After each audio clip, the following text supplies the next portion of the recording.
பாடல்களிலே அங்கங்கே பல முடிச்சுக்கள் வைத்து பாடுவது வழக்கம். பிரணவம் என்பது அகாரம், உகாரம், மகாரம் மூன்றின் தொகுப்பு. தமிழ் எழுத்தையே பயன்படுத்தியிருக்கிறார்கள். இவற்றையெல்லாம் அறியாதவன் வீணாகி போவான் என்பதாக எல்லாம் பொய் சொல்லி வைத்திருக்கிறார்கள். அனைவருக்கும் வணக்கம். நாம் ஏற்கனவே அகத்திய பெருமான் சொல்லியிருந்த சில ஞான பாடல்களை பார்த்திருந்தோம். சில இடர்பாடுகள் காரணமாக சில காரண காரியங்களாக பதிவுகள் நிறுத்தி வைக்கப்பட்டிருந்தன. எனவே இனிவரும் காலங்களில் வாரத்திற்கு 2 அல்லது 3 பதிவுகள் பதிவிட முடிந்த வரையிலும் முயற்சிக்கின்றேன். சென்ற பதிவிலே அகத்திய பெருமான் புலத்தியருக்கு பூரணம் என்று சொல்லக்கூடிய தெய்வமே சகலத்திற்கும் காரணம் என்று கூறியிருந்தார். உதாரணமாக, இந்த பூமிக்கு ஒளியை கொடுத்து கொண்டிருப்பது ஒரே ஒரு கதிரவன்தான். பல ஆயிரக்கோடி கணக்கான நீர்நிலைகளில் கதிரவனுடைய ஒளியை உள்வாங்கி பிரதிபிம்பித்து வெளிப்பட்டாலும் அந்த ஒளியினுடைய பிரதிபிம்பம் பிரகாசம் என்பது ஒரே ஒரு சூரியனில் இருந்துதான் வெளிப்பட்டு வந்தன என்பது மறுக்க முடியாத ஒன்று. அதேபோல் இருப்பது என்னவோ ஒரே ஒரு பரம்பொருள்தான். அதிலிருந்து பிரிந்து வந்ததாகவே நாம் காணக்கூடிய சகலவிதமான ஜீவராசிகளின் உடலிலும் இயங்கிக் கொண்டிருக்கும் ஜீவாத்மா என்பது அறியப்படுகிறது. இந்த பூரணம் என்கிற பரபிரம்மே நாம் காணக்கூடிய அண்டங்களில் சகலவிதமான உருவங்களை பெற்று உயிர்களாக உற்பவமாகி வந்திருக்கின்றன என்பதை பல சித்தர்களும் சொல்லக்கூடிய பாடல்களை வைத்து நம்மால் ஒருவாறாக அறிய முடிகிறது. இறைவனுடைய ஆற்றல் அதுவே சீவன் என்று கூறப்படுகிறது. அந்த ஜீவன் என்பது மனம், புத்தி, சித்தம், அகங்காரத்தால் இந்த பிரபஞ்ச மாயிலே மயங்கி நீண்டு கிடப்பதால், அதாவது அதனுடைய செயல் புறச்செயலாக அமைந்தபோது அது சீவன் என்ற நிலையில் அமைந்துள்ளது. எப்போது அது தன் நிலையை உணர்ந்து மாயையை விட்டொழித்து தனக்குள் ஒடுங்கும்போது அப்போது அது சிவன் என்று அழைக்கப்படுகிறது.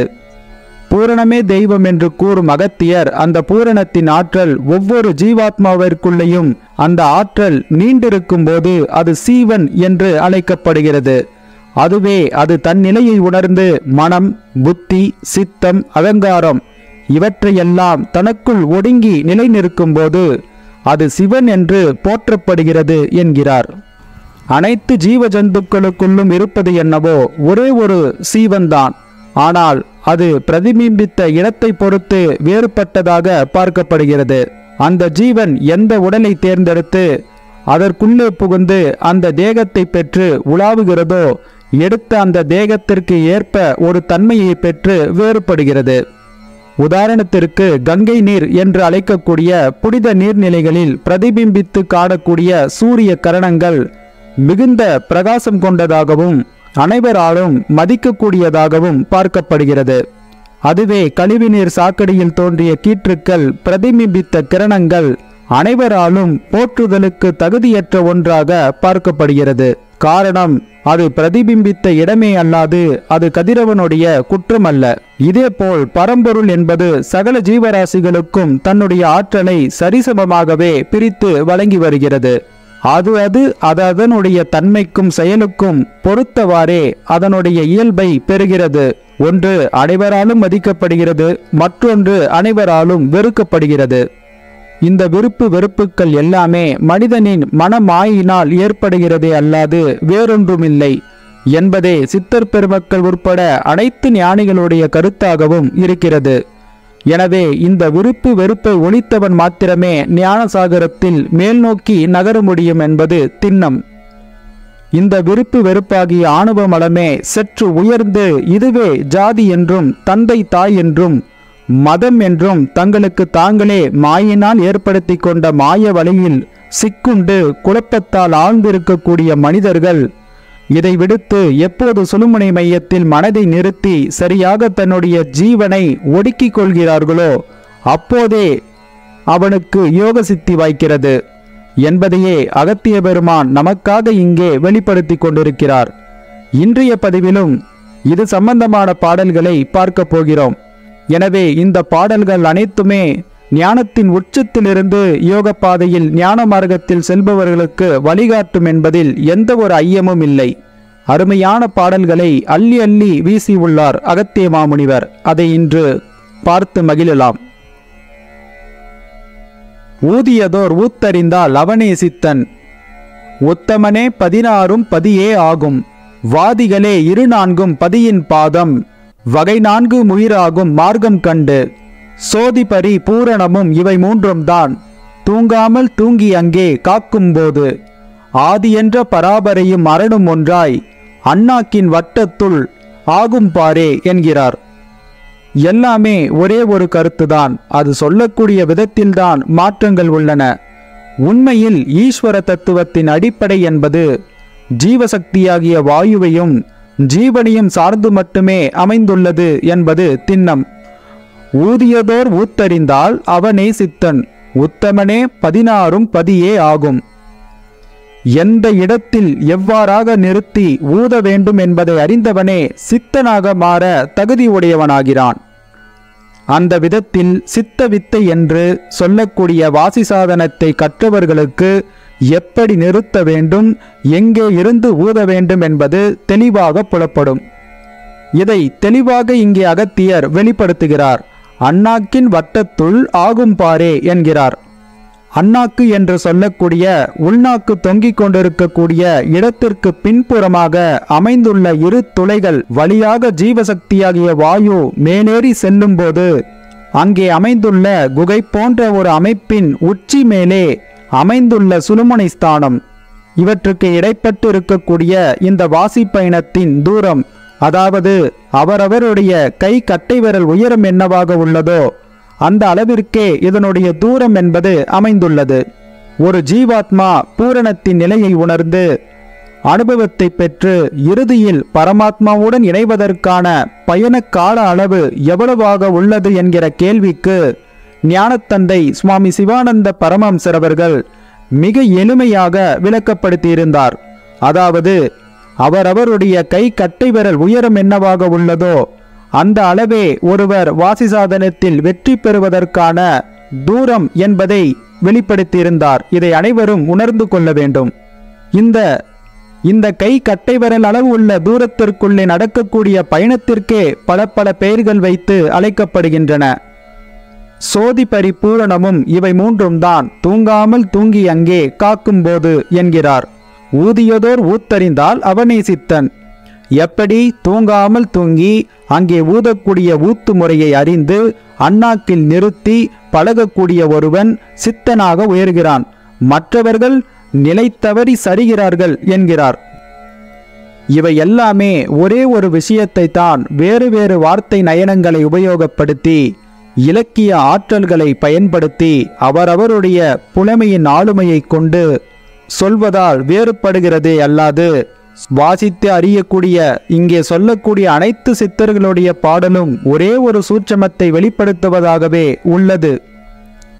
அதாவது ஊதுதல் என்பது உள்ளிருந்து வெளியே தள்ளுதல் என்பதாக மாற்றம் பெறுகிறது. அதாவது சிரசின் உச்சியை நோக்கி காற்றை மேல் நோக்கி ஏற்றுவது சாதாரணமாக செய்துவிடக்கூடியதுதான். ஆனால் ஏற்றிய காற்றை கீழே இறக்கும் போது மெதுவாக கவனமாக ஊசியை போன்று மெல்லிய காற்றாக ஊதுவதைப் போல மேலிருந்து கீழ் நோக்கி இறக்க வேண்டும்.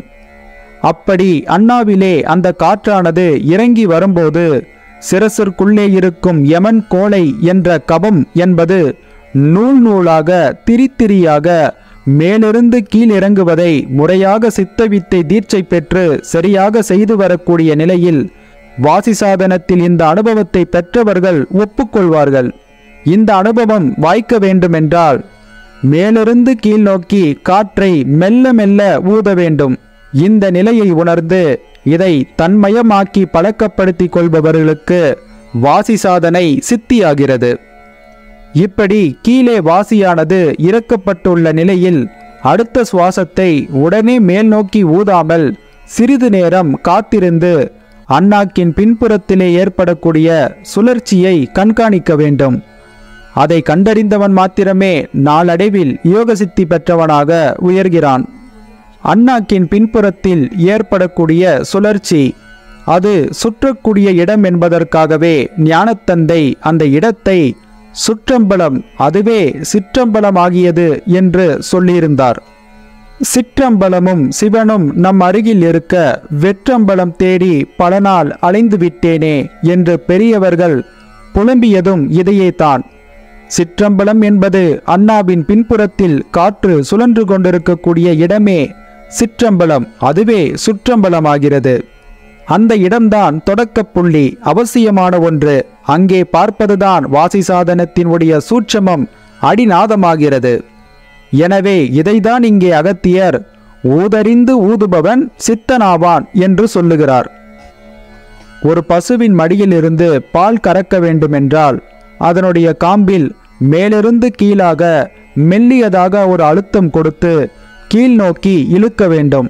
அப்போதுதான் காம்பிலிருந்து பால் சுரக்கிறது. இதற்கு மாறாக செய்தால் பால் சுரக்காது. மேலிருந்து கீழே இழுக்க வேண்டும், அப்போதுதான் பால் சுரக்கும்.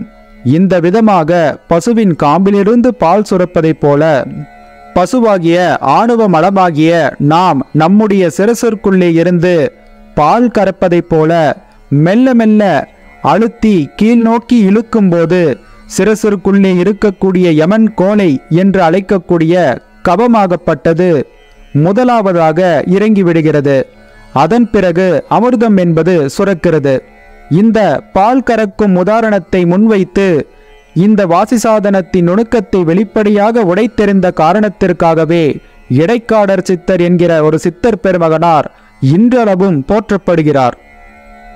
சித்தர் பெருமகனாருடைய பாடலில் நாராதிருந்திடும் பால்கர நெடுநாள் இருந்திட பால்கர மாறா தொழுகிடும் பால்கர தலை மண்டையில் வளரும் பால்கர என்கிறார். தலை மண்டையில் வளரக்கூடிய பாலை கறக்க வேண்டும் என்கிறார். தலை மண்டையில் வளரக்கூடிய பால் என்பது எது? முறைப்படி வாசி சாதனத்தின் மூலம் மேல் நோக்கி எழுப்பிய காற்றை மெல்ல மெல்ல பால் கறப்பதைப் போல கீழ் நோக்கி அழுத்தி இறக்கி இறக்கி இப்படி இறக்குவதின் விளைவாக வெளிப்பட்டு வரக்கூடிய கபத்தை முற்றிலும் மறுத்து இப்படி கபமற்ற நிலையில் மண்டையில் ஊறும் அமிர்தத்தையே பாலாக உருவகப்படுத்தி அந்த அமிர்தப்பாலை கீழே இறக்கி உண்டு அழியா தேகம் பெற்று ஞானம் வாய்த்து மிகப்பெரிய சித்தாற்றல்கள் எல்லாம் கைவரப் பெறலாம். அது மட்டுமன்றியும் மீண்டும் மீண்டும் பிறந்து இறக்கும் இந்த சம்சார சாகரத்திலிருந்து விடுபடலாம். இதற்காகவே பால்கர பால்கர என்று தன்னுடைய பாடலில் இடைக்காடர் பெருமான் வெளிப்படுத்தியிருக்கிறார். இப்படி வெளிப்படுத்தியதின் காரணமாகவே இவரை இடைக்காடர் சித்தர் என்றும் பால்காரர் என்றும் அன்போடு அழைக்கப்படுகிறார். எல்லோராலும் மதிக்கவும் படுகிறார். அவர் தன்னுடைய குலத்தொழிலாகிய பால் கறப்பதை மையப்படுத்தியே இந்த கருத்தை புரியப்படுத்திவிட்டார். எனவே அவரை இடைக்காடர் என்றும் பால்காரர் என்றும் அன்றைய காலங்களில் வாழ்ந்திருந்த மூத்தவர்களால் அவர் பெரிதளவும் போற்றப்பட்டிருந்தார். எல்லாமே வாசி சாதனத்தின் சூட்சமங்களையும் நுணுக்கங்களையும் சொல்லிக் கொடுப்பதற்காகவே ஒவ்வொரு சித்தர் பெருமகனாரும் மேற்கண்ட பல விதமாக மொழி ஆளுமைகளை கொண்டு நமக்கு புரியப்படுத்துவதற்காக முயற்சி செய்துள்ளார்கள். எல்லாமே ஒன்றுதான். சரி, இதை அகத்தியரும் இடைக்காடரும் வெளிப்படுத்தியிருக்கிறார்கள். இதை எப்படிதான் செய்வது என்கிற கேள்விக்கு அகத்தியர் அதற்கும் பதில் சொல்லியுள்ளார். பாரப்பா உதயத்தில் எழுந்திருந்து பதறாமல் சுழுமுனையில் மனதை வைத்து காரப்பா பருதி மதி இரண்டும் மாற கருவான சுழுமுனையில் உதிக்கும்போது தேரப்பா அண்ணாக்குள் நின்று கொண்டு தியங்காமல் சுழுமுனைக்குள் அடங்கும் பாரு சீரப்பா 16 8 4 சிதறாமல் 3 ஒன்றாய் சேர்ந்து போமே என்கிறார். எல்லா குழப்பங்களுக்கும் இங்கே முடிவு வந்துவிட்டது. விளக்கத்தையும் சொல்லிவிட்டார். பாரப்பா உதயத்தில் எழுந்திருந்து பதறாமல் சுழுமுனையில் மனதை வைத்து. உதயத்தில் கதிரவன் உதயமாகும் முன்பே எழுந்திருக்க வேண்டும். பிற்பாடு சுழுமுனையில் மனதை ஆடாமல் அசையாமல் நிலை வைத்து வாசி சாதனை பழக வேண்டும். உதயத்தில் எழுந்திருந்து என்று கூறுகிறார். காரப்பா பரிதிமதி 2 மாற கருவான சுழுமுனையில் உதிக்கும்போது சந்திரகலை சூரியகலை என்கிற நிலை மாறி சுழுமுனை என்று அழைக்கக்கூடிய ஒற்றை நிலையில் அந்த ஒற்றை ஸ்தானத்திலே சரியாக வாசியானது நடைபெறும்போது சோதி பரிபூரணமும் இவை 3 தான் தூங்காமல் தூங்கி அங்கே காக்கும்போது பரிபூரணமும் ஜோதியும் எல்லாமே சேர்ந்திருக்கக்கூடிய ஒரு நிலை. சந்திரகலை சூரியகலை இணைந்து இரண்டும் ஒன்றாக பின்னி பிணைந்து ஒரு தமர்கம்பி போல ஒரு உருவெடுத்து அண்ணாவின் மேல்புறத்தில் இருக்கக்கூடிய சுழுமுனை மையத்தில் அமைந்துள்ள 10வது வாசலை குத்தி கடைந்து திறக்கக்கூடிய காரியத்தை தான் இங்கே அகத்திய பெருமான் இவ்வாறாக வெளிப்படுத்துகிறார். காரப்பா பரிதிமதி இரண்டும் மாற கருவான சுழுமுனையில் உதிக்கும்போது தேரப்பா அண்ணாக்குள் நின்று கொண்டு தயங்காமல் சுழுமுனைக்குள் அடங்கும் பாரு. அண்ணாக்கிலிருந்து சுழுமுனைக்குள்ளே சென்று அடங்கும். கீழும் மேலுமாக சஞ்சாரம் செய்யும் இந்த வாசியினுடைய நிலை என்பது, வாசி சஞ்சார நிலை என்பது இயல்பாக நடைபெற வேண்டும் என்றால் எப்படி நாசி வழியாக நடக்கக்கூடிய சுவாசம் இயல்பாக நடைபெறுகிறதோ அதே போலவே வாசி சாதனம் என்பதும் மாறியமைய வேண்டும். இயல்பாக மாற்றம் பெற வேண்டும். இயல்பாக நடந்தால் மாத்திரமே வெற்றியை பெற்றுத்தரும். கட்டாயப்படுத்தி வலுக்கட்டாயமாக கீழிருந்து மேல் நோக்கி செலுத்தவோ மேலிருந்து கீழ் நோக்கி இழுக்கவோ இவ்வாறு செய்யும்போது அது சுவையில்லாத தேனாக மாறிப்போய் விடுகிறது. பயனற்ற ஒரு செயலாக மாறிவிடும். ஆரம்பத்திலே முதல் பரிசோதனையின் போது முதல் ஒரு 10 சுவாசங்கள் வரையிலே சப்தகதியாக சப்தமாக கதி செய்த பிறகு மிக மிக மெதுவாக மெல்லியதாக மெல்லிய பூங்காற்றாக அதை ஊத வேண்டும்.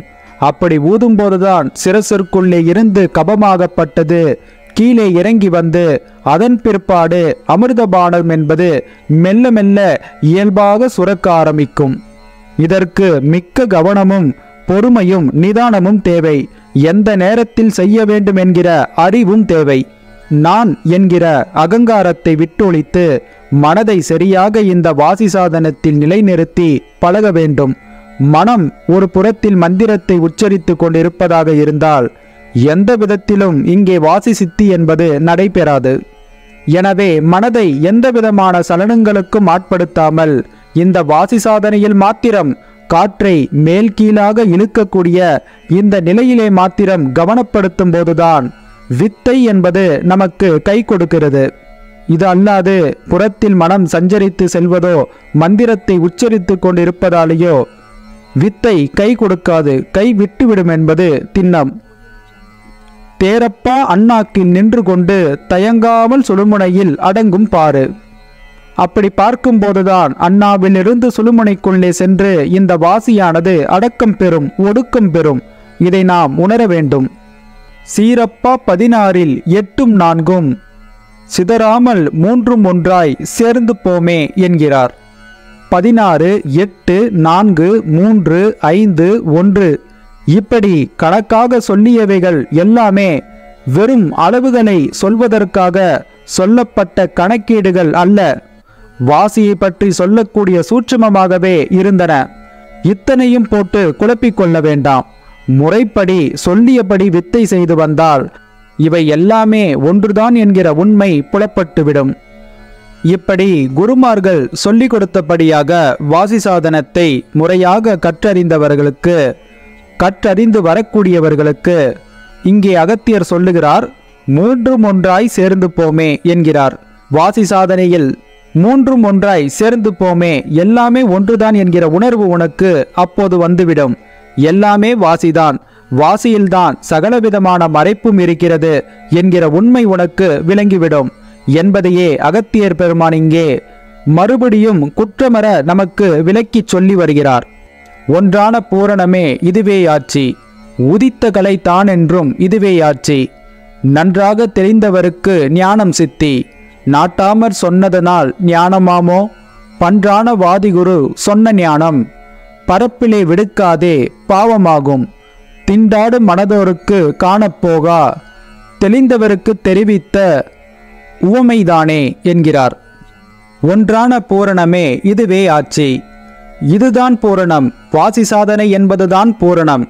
உதித்தகலை தான் என்றும் இதுவே ஆட்சி.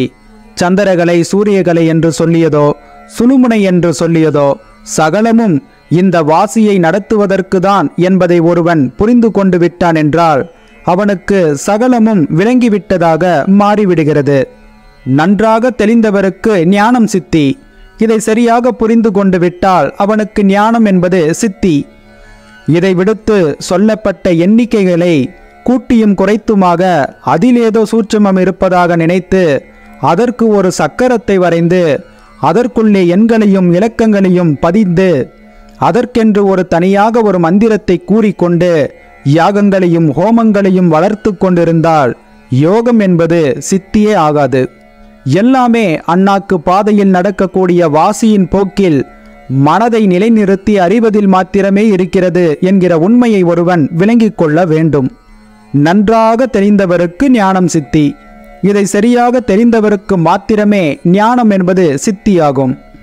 நாட்டாமர் சொன்னதனால் ஞானமாமோ? இதை சரியாக புரிந்து கொள்ளாமல் எதையெதையோ போட்டு மனதில் குழப்பிக்கொண்டு குழப்பவாதிகளாக இருக்கக்கூடிய மனிதர்களுக்கு ஞானத்திற்கான வாய்ப்பு என்பது அங்கு இல்லாது போய்விடுகிறது. பன்றான வாதிகுரு சொன்ன ஞானம் பரப்பிலே விடுக்காதே பாவமாகும். பண்புடைய இந்த வாசி யோகத்தின் இரகசியத்தை, இந்த யோக சாதனத்தை பற்றி பண்புடைய வாதிகுரு, இந்த வாதத்தை சரியாக கண்டறிந்திருக்கக்கூடிய குருவாகப்பட்டவர் உனக்கு சொல்லிக் கொடுத்த இந்த ஞானத்தை பரப்பிலே விடுக்காதே, அது பாவமாகும். பல பேர் அறிய இதை சொல்லிக்கொண்டு தெரியாதே, பாவம் வந்து சேரும் என்று அகத்தியர் இங்கே எச்சரிக்கிறார். இந்த இடத்திலே இந்த கருத்தை பதிவிடும்போது சிலர் நம்மிடம் குதர்க்கமான கேள்வியை எழுப்பக்கூடும். அகத்தியர் பெருமான் இதை இப்படி பரப்பிலே விடுக்காதே பாவமாகும் என்று சொல்லியிருக்கிறாரே, நீர் இப்படி வெளிப்படையாக சொல்லிக் கொண்டிருக்கிறீரே என்று நம்மிடம் கேள்வியை எழுப்புவார்கள். இவை எல்லாமே சித்தர் பெருமக்கள் காரணத்தோடு சொல்லி வைத்ததாகும். இந்த விளக்கங்களை, இந்த வியாக்கியானங்களை மனிதர்களுக்கு சொல்லக்கூடாது என்று அவர்கள் கருதியிருந்தால் இந்த பாடலை பாடியிருக்கவே மாட்டார்கள். இவற்றை பதிவு செய்து சொல்லியிருக்கவே மாட்டார்கள். இவற்றை நூலாக ஆக்கியிருக்கவும் மாட்டார்கள். உயர்ந்த நிலையை எய்திருக்கக்கூடிய சித்தர் பெருமக்கள் நினைத்தால் இந்த சுவடிகள் அனைத்தையும் ஒளித்து வைக்கவோ இல்லை ஒரே அடியாக எரித்துவிடவோ வாய்ப்புகள் இருந்திருக்கக்கூடும். ஆனால் அவர்கள் எதையுமே ஒளிக்கவோ மறைக்கவோ என்றைக்குமே விரும்பியதில்லை. நமக்காக, இந்த கலியுக மக்களுக்காக எல்லாவற்றையுமே வெளிப்படையாகவே சொன்னார்கள் என்பதுதான் உண்மை.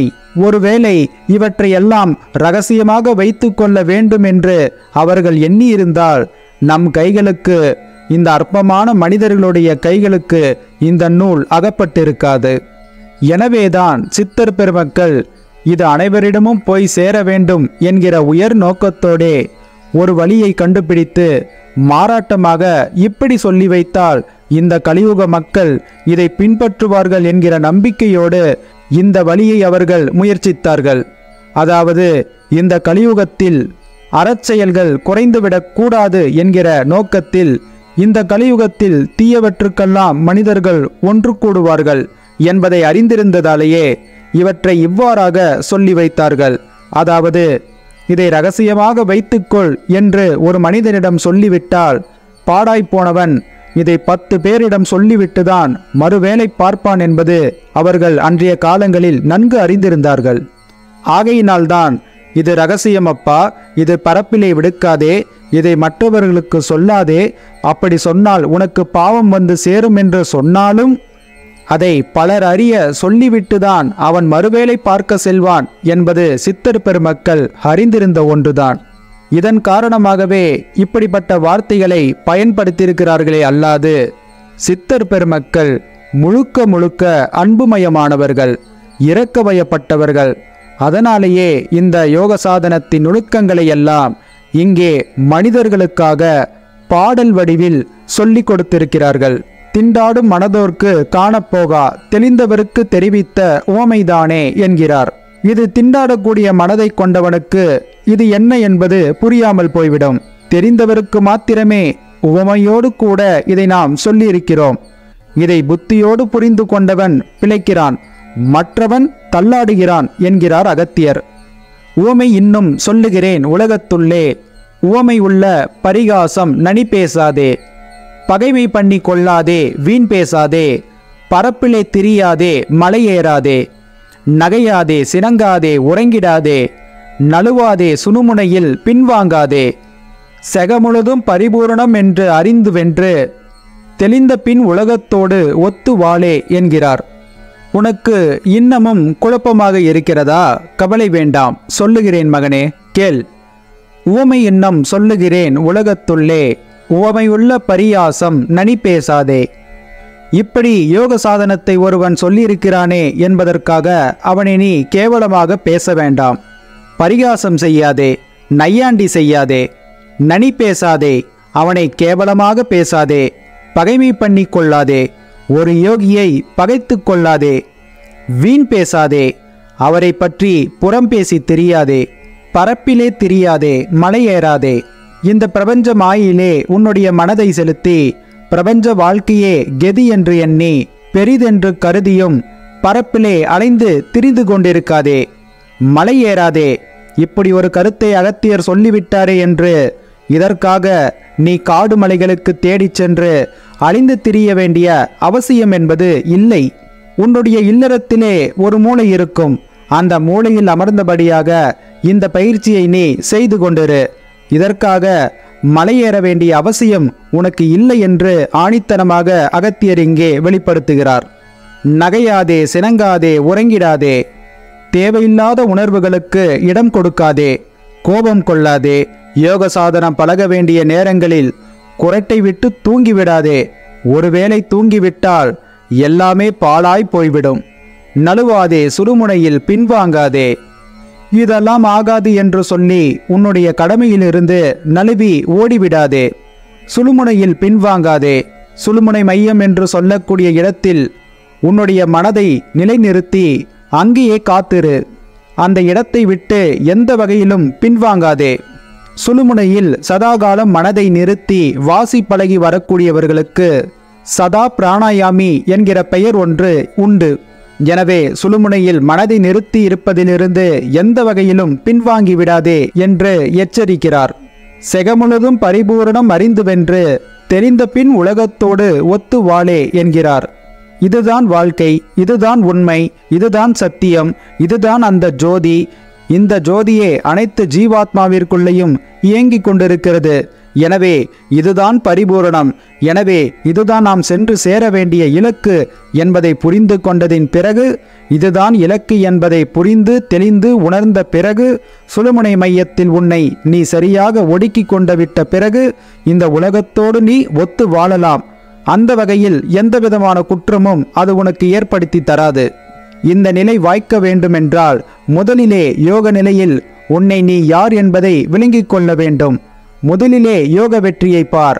அதன் பிற்பாடு நீ இந்த உலக வாழ்க்கையிலே இருந்தாலும் கூட தாமரை இலையிலே தண்ணீர் ஒட்டாததைப் போல நீ இந்த உலக பந்தத்திலே சிக்கிக் கொண்டு விட மாட்டாய்.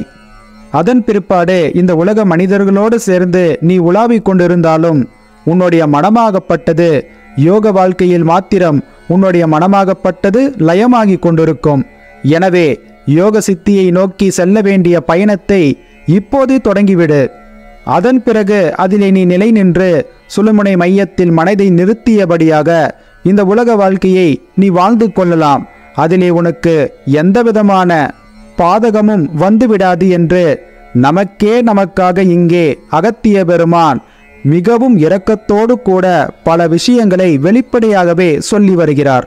சித்தர் பெருமக்களுடைய அன்பிற்கும் கருணைக்கும் எல்லை என்பதே இல்லை என்று இங்கே நம்மால் அறிய முடிகிறது.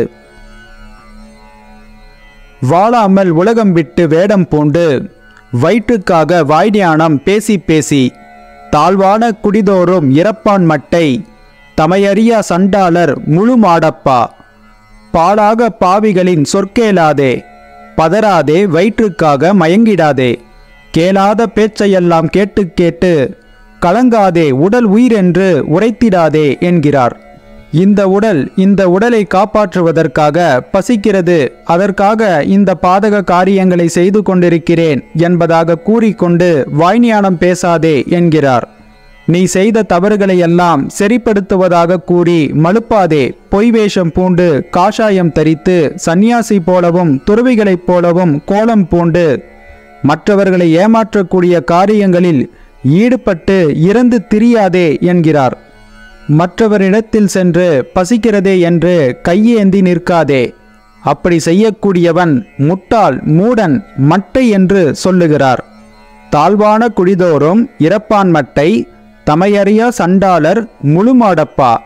அவன் சாதாரணமான மாடல்ல, அவன் முழு மாடு. இறந்து திரிவான், காஷாயம் பூண்டு கொள்வான், பல பல வேஷங்களை போடுவான், கூசாமல் பொய் சொல்வான், எதையெல்லாமோ கூறி தன்னுடைய வயிற்றை தொந்தியை போல் வளர்ப்பதற்காக, வெறும் காசுக்காக மாத்திரமே அன்றாட பிழைப்பிற்காக செய்யக்கூடாத தவறுகளையெல்லாம் செய்துவிட்டு பாவமன்னிப்பு கேட்டு அலைந்து திரிவான். இப்படிப்பட்டவன் முழு மாடாக இருக்கிறான் என்று அகத்தியர் ஏசுகிறார்.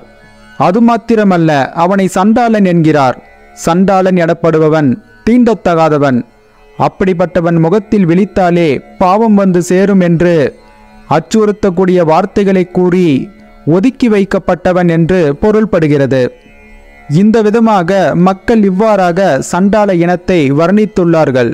அப்படிப்பட்ட சண்டாளனாகவே அந்த பொய் யோகி இருக்கிறான் என்று அகத்தியர் இங்கே பொய் வேஷதாரிகளை வர்ணித்து கூறுகிறார்.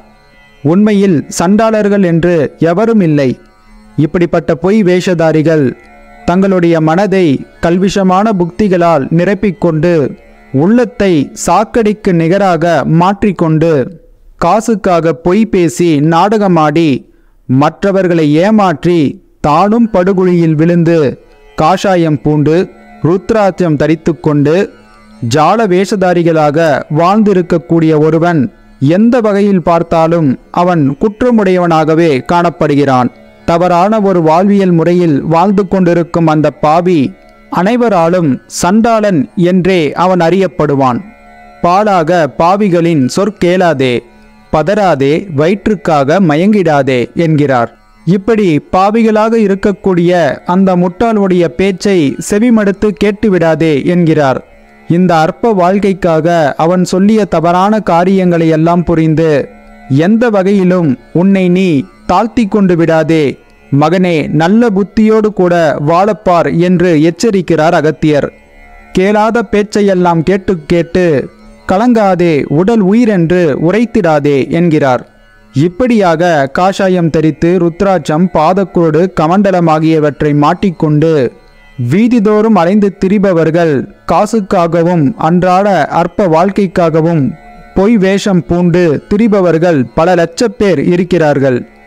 அப்படிப்பட்ட ஒருவரிடம் சென்று உன்னை நீ இழந்து விடாதே என்றும் எச்சரிக்கிறார். எந்த சூழலிலும் உடல் உயிரென்று உரைத்திடாதே, கேளாத பேச்சையெல்லாம் கேட்டுக்கொண்டு கலங்காதே என்று அறிவிக்கிறார். இப்படிப்பட்ட பொய் யோகிகளிடம் சென்று உன்னை நீ இழந்து விடாதே, உன் மனதை சரியாக நிலைப்படுத்திக்கொள், அதாவது அண்ணாக்கு பாதையிலேதான் சூட்சுமங்கள் உள்ளது என்பதை விளங்கிக்கொள் என்கிறார். இதை நாமும் தெளிவாகவே சொல்லியும் விட்டோம். உனக்கு குழப்பம் இன்னமும் இருந்தால் ஒரு நல்ல உத்தம குருவை கண்டறிந்து அவரை மட்டும் சார்ந்து இரு. பொய் வேஷதாரிகள் யார் என்பதை கண்டறிந்து ஒதுக்கி தள்ளிவிடு என்கிறார். உண்மையில் நல்லது கெட்டதை நாம் தான் கண்டறிய வேண்டிய சூழல் இந்த காலகட்டத்தில் இருக்கிறது. இவையெல்லாம் இங்கு சொல்வதற்கு என்ன காரணம்? அகத்திய பெருமான் வாழ்ந்திருந்த காலங்களிலே காஷாயம் பூண்டும் ருத்ராட்சத்தை தரித்தும் பல பல வேஷ ஜாலங்களை புரிந்தும் இப்படியான மோசக்காரர்கள் நிறைய பேர் இருந்திருக்கிறார்கள் என்பது இங்கே தெரிய வருகிறது. அன்றைய காலங்களிலே இப்படிப்பட்ட மோசக்காரர்கள் இருந்திருக்கிறார்கள் என்றால் இன்றைய காலங்களில் சந்தேகத்திற்கு இடமின்றி ஏன் 100 சந்நியாசிகள் துறவிகள் இருக்கக்கூடிய இடத்தில் கூட விரல்களை நீட்டி சொல்லிவிடலாம் இவர்களில் 50 பேர் போலிகள் என்று. அந்த அளவிற்கு இன்றைய காலகட்டங்களில் சமுதாயம் சீர்குலைந்திருக்கிறது என்பது உண்மை. எனவே நல்லது கெட்டது எது என்பதை நாம் தான் கண்டறிய வேண்டிய சூழலும் இன்றைய காலகட்டங்களில் நிரவி உள்ளது. எனவே புத்தியை கொண்டு இதை பற்றி பிடிப்பவன் பிழைக்கிறான், மற்றவன் சரிந்து விழுகிறான் என்று அகத்தியர் எச்சரிக்கிறார். உண்மையில் யோக சாதனம் பழகுவது என்பது மிகவும் இலகுவாக, எளிதாக, அனைவருக்கும் இலவசமாகவே, அதாவது ஒழுக்க நெறிகளை தவறாமல் வாழ்ந்து ஜீவகாருண்யத்தை கடைபிடித்து உயிர்கள் மீது அன்பும் கருணையும் கொண்டிருப்பவர்களுக்கு ஞானத்தந்தையால் வெளியிடப்பட்ட சித்த வித்தை என்கிற வாசியோகம் கட்டாயம் பலன் கொடுக்கும். வித்தை பெறுவதற்கான சூழல் தானாக வந்து அமையும். இது உண்மைதான், மிகைப்படுத்தி இதை நாம் சொல்லவில்லை. சித்த வித்தை என்பது அன்புமயமானவர்களுக்கு, அன்பு உள்ளம் கொண்டவர்களுக்கு இன்றளவும் வற்றாமல் வழங்கப்பட்டு வருகிறது என்பது உண்மை. ஞானத்தந்தையால் உருவாக்கப்பட்ட இந்த அறச்செயலில் இதிலே சாதி, மதம், குலம் என்கிற எந்த ஒரு வேறுபாடும் இல்லை. யாரெல்லாம் ஜீவகாருண்யத்தை அனுசரித்து சத்தியம் தவறாமல் ஞானத்தந்தையால் சொல்லப்பட்ட சட்ட திட்டங்களை மதித்து அதன் வழி நடக்கிறார்களோ அவர்களுக்கு இந்த வித்தை பலிதமாகும் என்பது திண்ணம். இந்த வித்தையை பெறுவதற்கு ஒரு நயா பைசா கூட செலவழிக்க வேண்டிய அவசியம் இல்லை. முழுக்க முழுக்க இலவசம். வித்தை பெற விரும்பும் நீங்கள் செலுத்தும் காணிக்கை என்பது ஒழுக்கம், ஜீவகாருண்யம், உயிர்கள் மீது அன்பு, கருணை, சத்தியம் தவறாமல் அறவழியில் நடப்பது, இது போன்ற உயர் பண்புகளே காணிக்கையாக வழங்கப்படுகிறது. புத்தியை கொண்டு நீங்களே சிந்தித்து பாருங்கள். ஞானத்தந்தைக்கு இதில் எந்த ஒரு லாபகரமான செயலும் இல்லை. சித்த வித்தை காட்டிக் கொடுப்பவர்களுக்கும் இதில் எந்தவிதமான லாபகரமான செயலும் இருப்பதாக தெரியவில்லை. உண்மை இவ்வாறாக உள்ள நிலையில் இதற்கு நேர் எதிராக வேறு எந்த ஒரு இடத்திற்கும் சென்று அந்த நபர் எவ்வளவு பெரிய மடங்களை வேண்டுமானாலும் கட்டி வைத்திருக்கலாம். அவரை சுற்றி லட்சக்கணக்கான சீடர்கள் கூட்டம் அலைமோதலாம். எது எப்படி இருந்தாலும் அந்த நபரை அணுகிச் சென்று பண காசுகளை இறைத்து தீட்சை பெற வேண்டாம் என்கிற உண்மையை நீங்கள் உணர்ந்து கொள்ள வேண்டும். ஏனெனில் சித்த வித்தை தீட்சை பெற்று முறைப்படி பழகி வருபவரையும் கூட குழப்பி அவர்களை குழியில் தள்ளிவிட இன்று பலரும் கங்கணம் கட்டி அலைந்து கொண்டிருக்கிறார்கள் என்பது உண்மை. புத்தியை கொண்டுதான் சிந்தித்து பிழைக்க வேண்டும் என்பது திண்ணம். இதை இங்கே பதிவிடும்போது ஒரு விஷயத்தை நினைவுபடுத்த வேண்டும். இதை இப்படி வெளிப்படையாக சொல்லியிருந்த மூத்த சித்த வித்தியார்த்தி ஐயா சேவகமூர்த்தி அவர்களை சித்த வித்தையை காசை வாங்கி கொண்டு பிறருக்கு காட்டி கொடுத்திருந்த ஏமாற்று பேரொளிகள் கூட்டு சேர்ந்து ஐயாவிற்கு மிகப்பெரிய ஒரு கலக்கத்தை ஏற்படுத்திவிட்டார்கள். இப்படி ஐயா சேவகமூர்த்தி அவர்கள் காசை வாங்கி கொண்டு ஏமாற்றும் இவர்களை நம்ப வேண்டாம் என்று சொல்லியதால் ஏமாற்று பேரொளிகளுக்கு அது மிகப்பெரிய செருப்படியாக விழுந்தது. என்ன செய்வது என்று அறியாமல் மூடர்கள் ஐயாவின் மீது மண்ணை வாரி தூவி எறிந்தார்கள்.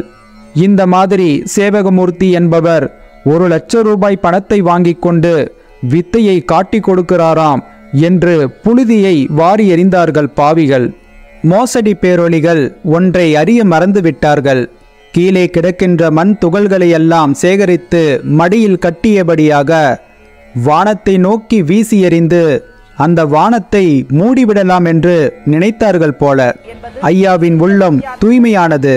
வித்தை பெற விரும்பும் அன்புள்ளம் படைத்தவருக்கு, சத்திய நெறி சார்ந்து நடக்க விரும்புபவருக்கு ஒரு நயா பைசா கூட அவர்களிடத்தில் வாங்காமல் வித்தையை ஞானத்தந்தை சொல்லிய சட்ட திட்டங்களை அனுசரித்து நடப்பவர்களுக்கு இன்றளவும் மனம் தளராமல் வித்தையை காட்டி கொடுத்து வருகிறார் ஐயா சேவகமூர்த்தி அவர்கள். ஞானத்தந்தை சுவாமி சிவானந்த பரமஹம்சருக்கு தெரியும் ஐயாவினுடைய மனப்பக்குவம், சத்திய நெறி என்ன என்பது அவருடைய உள்ளத்தை தந்தை உணர்ந்திருப்பார். வித்தை பெற்றவர்களும் அதை உணர்ந்திருப்பார்கள் என்பது திண்ணம். எனவே வித்தை பெற விரும்புபவர்கள் வித்தை பெற வேண்டுமென்றால் ஐயாவினுடைய யூடியூப் வலைத்தளங்களையும் கட்டாயம் பார்த்து பயன்பெற வேண்டும் என்று இங்கே தாழ்மையுடன் கேட்டுக்கொள்கிறேன். மேலும் வித்தை பெற விரும்பும் பார்வையாளர்கள் வித்தை எங்கே பெற வேண்டும் என்பதற்கான தகவல்களை கொடுத்துள்ளேன். அதை பார்த்து நீங்கள் தெளிவு பெறலாம்.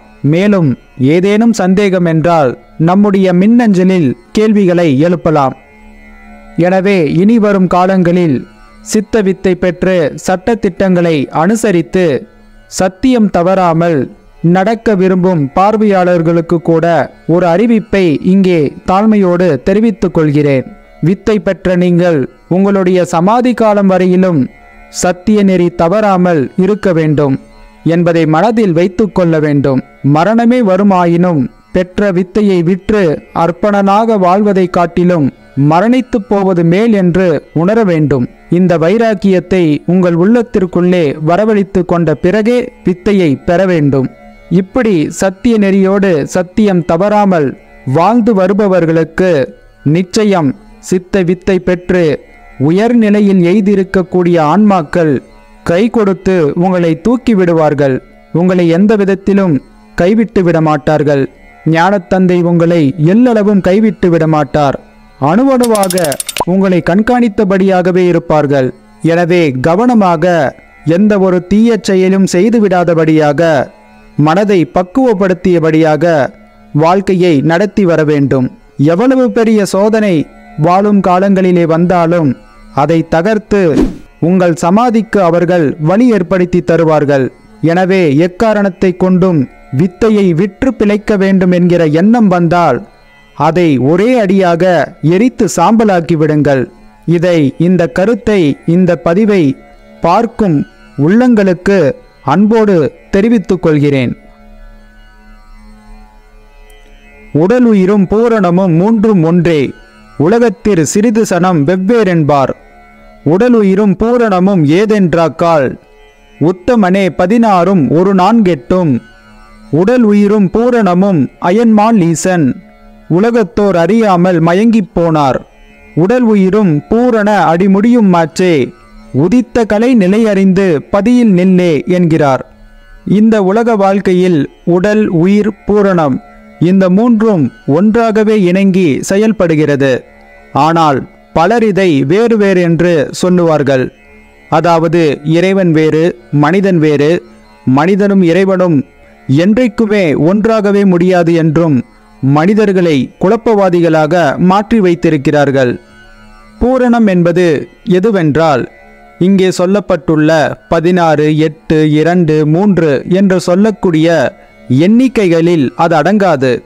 அதாவது அது நம்முடைய அண்ணாவிற்கு பின்புறத்தில் அமைந்துள்ள குகை போன்ற அமைப்பில் சுழன்று கொண்டிருக்கக்கூடிய வாயுவினுடைய இயக்கமே அல்லாது வேறொன்றுமில்லை. அந்த வாயுவை சரியாக சிரசிற்குள்ளே கொண்டு போய் சேர்க்கக்கூடிய காரியம்தான் எல்லாமே. அந்த செயலே பூரணமாக இருக்கிறது. அந்த செயலின் முடிவே பரிபூரணமாக மாறி அமைகிறது என்பதை நமக்கு இங்கே தெளிவுபடுத்துகிறார் அகத்தியர். இதுவே பூரணம், இதை விடுத்து வேறு எதுவும் பூரணம் அல்ல என்பதை ஆணித்தனமாக அகத்தியர் இங்கே சொல்லிக் கொடுக்கிறார். உடல் உயிரும் பூரணமும் அயன்மால் ஈசன் உலகத்தோர் அறியாமல் மயங்கிப் போனார். பூரணம் என்றால் என்ன, அயன் மால் ஈசன் இவைகள் என்ன, இது எதுவுமே தெரியாமல் உலகத்தவர்கள் இங்கு மயங்கி போய் கிடக்கிறார்கள் என்று வேதனை கொள்கிறார். காரணம், அவர்களை மயக்கியவர்களும் இருக்கிறார்கள். உண்மையில் திருமால், விஷ்ணு, பிரம்மா, சிவன், ருத்திரன் என்பதாக எதுவுமே இல்லை. இதெல்லாம் ஒருவர் யோக சாதனத்தில் அவருடைய ஜீவசக்தியாகிய வாயுவை ஒடுக்கக்கூடிய நிலைக்கு ஏற்பே இந்த பெயர்கள் வழங்கப்பட்டிருக்கிறது என்பதை நாம் புரிந்து கொள்ள வேண்டும். உடல் உயிரும் பூரண அடிமுடியும் மாற்றே, உதித்த கலை நிலையறிந்து பதியில் நில்லே என்கிறார். கலை உதித்த இடத்தை அறிந்து அவ்விடத்தில் மனதை நிலைநிறுத்தி அங்கேதான் உனக்கான எல்லாவிதமான சூட்சமங்களும் ஒளிந்திருக்கிறது என்பதை நினைவுபடுத்துகிறார் அகத்தியர். அந்த இடம் சுழுமுனை ஸ்தானம்தான் என்பதை மறுபடியும் இங்கே நமக்காக வெளிப்படுத்தி வருகிறார் அகத்திய மாமுனிவர். பதி இந்த இடம் என்று குருவை சொல்லும், பரப்பிலே வில்லாதே தலைரெண்டாகும். விதி இந்த விடமென்று சொல்ல கேளு, விண்ணான விண்ணுக்குள் அண்ணா கப்பா. மதிரவியும் பூரணமும் கண்வாய் மூக்கும், மகத்தான செவியோடும் பரிசமெட்டும். பதியவிடம் சுழுமுனை என்று அதற்குப் பேராம், பகருவார் சொர்க்கமும் கைலாசமென்றே. சொர்க்கம் கைலாயம் என்று சொல்லப்பட்டது எல்லாமே சுழுமுனை ஸ்தானத்தில் நம்முடைய ஒடுக்க நிலைக்கு ஏற்பவே அது சொல்லப்பட்டது. அந்த இடம் என்ன என்பதை பல வார்த்தைகளாக மறுபடியும் இங்கே அகத்திய பெருமான் நமக்கு புரியப்படுத்தி வருகிறார். பதி இந்த இடம் என்ற குருவை சொல்லும், பரப்பிலே வில்லாதே தலைரெண்டாகும். இந்த பதி என்பது எது, அது எந்த இடம் என்பதை உனக்கு இங்கே தெளிவாகவே சொல்லிவிட்டேன். ஆனாலும் இதை நீ பரப்பிலே வில்லாதே, உனக்கு தலைவெடித்து போகும் என்று ஒரு மிரட்டல் வேர் விடுக்கிறார் அகத்தியர். நிலை இப்படிதான் இருக்கிறது என்பதை சொல்லிவிடுகிறார். இதை சொல்லிவிட்டு உண்மையையும் இங்கே போட்டு உடைக்கிறார். விதி என்ன விடமென்ற சொல்லக் கேளு விண்ணான விண்ணுக்குள் அண்ணாக்கப்பா. இவ்வளவு தூரம் பதிவை பார்த்து வந்தவர்கள் இந்த இடத்திலே கொஞ்சம் பொறுமையாக வார்த்தையை உள்வாங்க வேண்டும். விதி என்ன விடமென்று சொல்லக் கேளு விண்ணான விண்ணுக்குள் அண்ணாக்கப்பா. விண்ணுக்குள் அண்ணாக்கு, விண் ஆகாயம் என்பதை குறிக்கிறது. அந்த ஆகாயம் நம் சிரசிற்குள்ளே நுழையக்கூடிய வாசலாக அமைந்துள்ளது. அந்த அமைப்பே அண்ணாக்கு பாதை என்பதை நாம் புரிந்து கொள்ள வேண்டும். இந்த இடத்திலே அதாவது அந்த அண்ணாக்கு பாதை வழியாக சென்று விடத்தை இறக்க வேண்டும் என்பதை நாம் தெளிவுபடுத்தி கொள்ள வேண்டும். முறைப்படி சித்தை வித்தை தீட்சை பெற்று வாசி பழகி வரக்கூடிய உத்தமர்களுக்கு இங்கே சொல்லக்கூடிய கருத்து புரிந்திருக்கும். மதிரவியும் பூரணமும் கண்வாய் மூக்கும் மகத்தான செவியோடு பரிசம் எட்டும். கண்களிலிருந்து புறப்பட்டு செல்லக்கூடிய பார்வை நரம்புகள், காதுகளிலிருந்து உட்பக்கமாக செல்லக்கூடிய செவி உணர்வு நரம்புகள், நாவிலிருந்து செல்லக்கூடிய சுவை உணர்வு நரம்புகள், நாசியிலிருந்து செல்லக்கூடிய நுகர் உணர்வு நரம்புகள், இப்படியாக எல்லா நரம்புகளும் நாளங்களும் ஒன்று சேரக்கூடிய இடம், பின்னி பிணைந்திருக்கக்கூடிய இடம் என்னவோ அந்த இடம்தான் சுழுமுனை ஸ்தானம் என்று அறியப்படுகிறது. மதிரவியும் பூரணமும் கண்வாய் மூக்கும் மகத்தான செவியோடும் பரிசமெட்டும். இப்படியாக சகலவிதமான உணர்வுகளும் உருவாகக்கூடிய இடம் பார்த்தல், அறிந்தல், கேட்டல், நுகர்தல், சுவைத்தல் என்று சொல்லக்கூடிய சகலமும், எல்லா உணர்வுகளும் எல்லா நிலைகளும் ஒரு சேர சந்திக்கக்கூடிய இடம், ஒடுக்கம் பெறக்கூடிய இடம், அந்த இடமே சுழுமுனை என்று அழைக்கப்படுகிறது. அந்த இடம் என்பது அமைந்துள்ள நிலை என்பது நம்முடைய முகத்தில் இரு புருவத்தின் இடைநடுவாக அமைந்துள்ள மத்தியஸ்தானத்தில் இருந்து நேர் உள்முகமாக அமைந்துள்ளது. அதாவது அண்ணாவிற்கு நேர் மேல் எதிராக அந்த இடம் அமைந்துள்ளது. இதை நாம் நன்கு விளங்கிக் கொள்ள வேண்டும். இப்படியாக இப்படி சொல்லி வரக்கூடிய அந்த இடமே சுழுமுனை ஸ்தானம் என்பதை நாம் அறிய வேண்டும். அந்த இடத்தில் ஒளிரக்கூடிய ஜீவனுக்குத்தான் பூரணம் என்று பெயர். அந்த ஜீவனுடைய ஆற்றலாக வெளிப்பட்டு வரக்கூடிய ஜீவசக்தியாகிய வாயுவிற்கே ஆத்மா, சீவன், பிரம்மா, விஷ்ணு, ருத்ரன் என்பதாக சூட்டிருக்கக்கூடிய சகலமாகவும் அது விரிந்து நீண்டு கொண்டிருப்பதை நாம் நன்கு விளங்கிக் கொள்ள வேண்டும். இந்த தெளிவைத்தான் இங்கே அகத்திய பெருமான் திரும்ப திரும்ப நமக்கு விளக்க முற்பட்டு வருகிறார். பதியினிடம் சுழுமுனை என்று அதற்கு பேராம். பகருவார் சொர்க்கமும் கைலாசம் என்றே. சொர்க்கம், நரகம், கைலாசம் என்று சொன்னாலும் எவை வேண்டுமானாலும் சொல்லட்டும், அவை எல்லாமே சுழுமுனை ஸ்தானம்தான் என்பதை மீண்டும் மீண்டும் இங்கே அகத்திய பெருமான் ஆணி அடித்ததைப் போல சொல்லி வருகிறார்.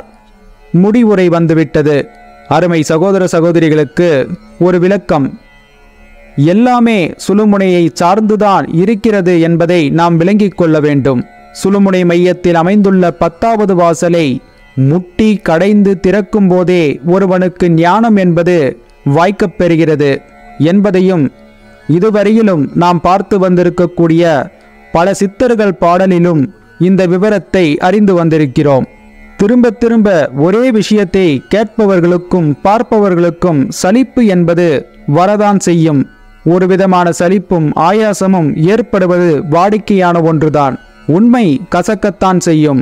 ஆனால் நிலை இவ்வாறாகத்தான் உள்ளது. சித்தர் பெருமக்கள் அதற்காகவே திண்டித்தும் வருத்தம் கொள்ளாமல் திரும்ப திரும்ப நமக்கு சொன்னதையே தன்னுடைய மொழி ஆளுமைகளை கொண்டு நமக்கு புரியப்படுத்தி வருகிறார்கள்.